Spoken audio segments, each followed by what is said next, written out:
Bonjour à tous, petit tuto aujourd'hui sur nombre relatif, addition et soustraction. Donc on a déjà vu l'addition il y a quelques temps. Donc l'addition on l'a découvert avec le jeu le numéro 1, les chats et les souris. Donc ça vous avez compris, c'est moins difficile que la soustraction. Là, on va quand même revoir l'addition. On va parler de distance à 0. Distance à 0 d'un nombre relatif, c'est le nombre sans son signe. Exemple, plus 3,5. Sa distance à 0, c'est 3,5. Et la distance à 0 de moins 4, c'est 4. Quand vous additionnez deux nombres relatifs, vous distinguez deux cas. S'ils sont de même signe, vous gardez ce signe commun. Exemple, moins 2 plus moins 3.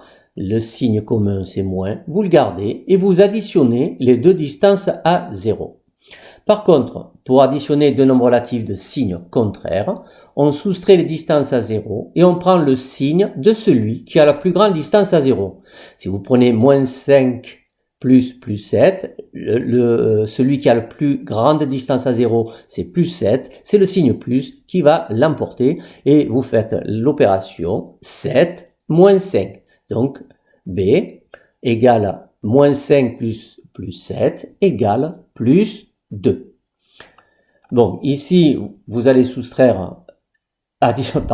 vous allez effectuer ces additions suivantes. Moins 7 plus moins 5, les mêmes signes. Donc, vous gardez le signe moins et vous ajoutez 7 plus 5, moins 12. Le D, signe différent, moins 3 et plus 5. Le signe qui va l'emporter, c'est plus. Pourquoi? Parce que plus 5 est plus loin de 0 que moins 3. Et pour le E, vous avez plus 8 plus moins 15. C'est cette fois-ci moins 15 qui est plus loin de 0 que plus 8. Donc le signe de E, ça sera moins. Et vous allez faire moins, entre parenthèses, 15 moins 8. Les nombres opposés, eh bien, ce sont des nombres qui ont des signes contraires et dont la distance à 0 est la même. Exemple, moins 2 et plus 2. Moins 8 et plus 5 ne sont pas des nombres opposés. Par contre, moins 12 et plus 12 sont des nombres opposés.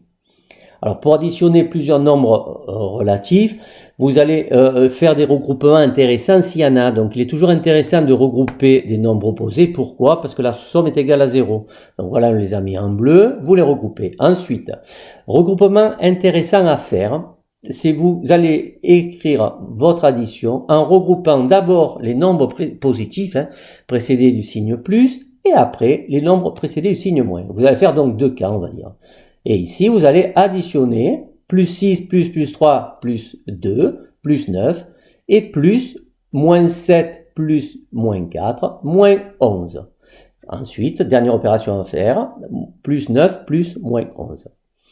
Cet exemple G, on va regarder si ici vous avez des nombres opposés. Oui, moi j'en vois, il y en a deux. Regardez, il y a moins 9 qui va être opposé. Ici, bien, je le mets en jaune, c'est pareil. Ah, voilà, tiens, ou en bleu, allez, hop, en bleu. Pas ça, non, c'est pas ça que je voulais faire, c'est changer, voilà, ça.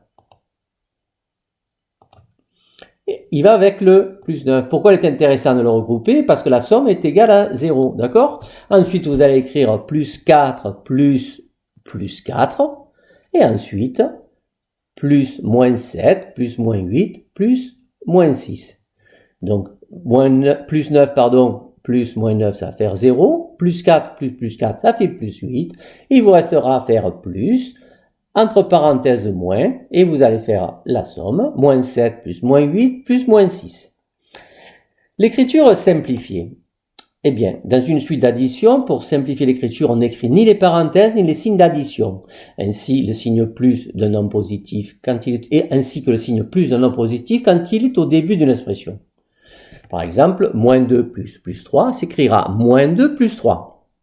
Si on avait eu plus 7 plus 4, plus 7 plus 4, vous aurez écrit 7 plus 4.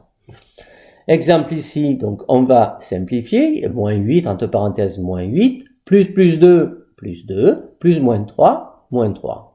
Cette écriture-là qui est déjà simplifiée, elle peut venir de l'écriture plus 9, plus moins 15, plus 8, plus 3. Alors je ne vous cache pas que l'écriture simplifiée, comme son nom l'indique, est beaucoup plus simple. Alors quelle est la technique à employer quand on a à effectuer donc une somme de